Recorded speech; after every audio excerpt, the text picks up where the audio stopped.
السلام عليكم ورحمة الله. كنا بفضل الله عز وجل في أكاديمية أبجديات أونلاين عملنا دورة في السيرة النبوية، وكان اسمها رحلة مع النبي صلى الله عليه وسلم. والدورة دي بفضل الله عز وجل لسه شغالة، ودينا داخلين على الدفعة الثامنة ولله الحمد. وكتير من اللي حضروا رحلة مع النبي صلى الله عليه وسلم كانوا دايما يقترحوا علينا اقتراح تاني، وهو إن احنا نعمل دورة في أسماء الله الحسنى. وبصراحة أنا نفسي جدا طبعا إن أنا أعمل دورة في أسماء الله الحسنى، ولكن كنت بأجل. وحقيقي مفيش أي سبب للتأجيل، ولكن قدر الله وما شاء فعل. ولأن كل حاجة بتيجي في أوانها، فاللهم لك الحمد أوانها جاء. وفعلا هنبدأ دورة في أسماء الله الحسنى بفضل الله عز وجل. وأرجو من ربنا سبحانه وتعالى إن الدورة فعلا ما تكونش عادية، وإن هي تكون برضو رحلة ولكن إلى الله. وبالمناسبة دورة رحلة إلى الله هتكون شهرية، يعني هيكون عندنا لقاء واحد بس شهري، هو ده اللقاء الأساسي. واللقاء الشهري ده مش مرتبط بالشهور اللي قبليه أو الشهور اللي بعديه. وكل شهر بإذن الله هناخد خطوة متكاملة في هذه الرحلة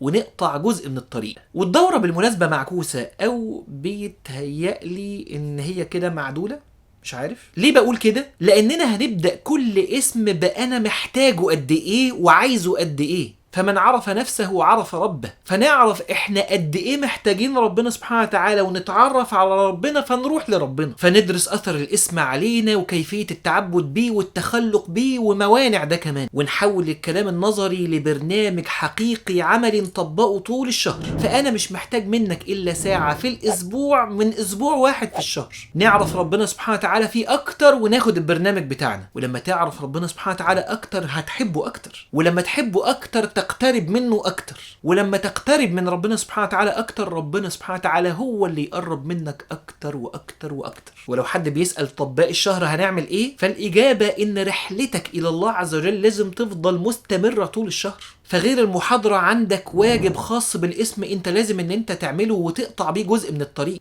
وعندك كمان واجب عبادي لازم تلتزم بيه وتلزم نفسك بيه، لانك بتعرف ربنا سبحانه وتعالى اكتر، فتفضل روح له يلا. وكمان لازم يكون في واجب دعوي ان احنا نعرف الناس على ربنا سبحانه وتعالى بالحاجة اللي احنا عرفناه بيها. فزي ما انت اخدت خطوة ومشيت في الطريق، كمان خليك باب خير للناس ودل الناس على الله عز وجل. وبعد ما الشهر يكتمل والخطوة تكتمل، ومدة شهر كمان مش هتكون مرهقة بالنسبة لك، ولو اتكعبلت هتلاقي وقت ان انت تقوم فيه. فمش كل ما تقع في دورة تقولك ضاعت مني ومش عارف اعمل حاجة، خلاص بقى انا ما بقيتش كويس. ان شاء الله ما تتكعبلش، بس لو اتكعبلت في وقت ان انت تقوم تاني، ولو ما اتكعبلتش في وقت ان انت تثبت كمان اكتر. وبعد ما الشهر يكتمل والخطوة تكتمل، نبدأ بعدها مع اسم تاني وصفة تانية في شهر تاني وخطوة تانية، ونضم القرب الأول للقرب التاني، فنقترب أكتر وأكتر. فبإذن الله الخريطة تكون علينا، ولكن الخطوة نفسها وقطع الطريق في الرحلة نفسها عليك، لأنك بكل بساطة أنت صاحب الرحلة إلى الله. فنسأل الله عز وجل أن يوفقنا للخير، ونسأل الله عز وجل أن يقربنا منه.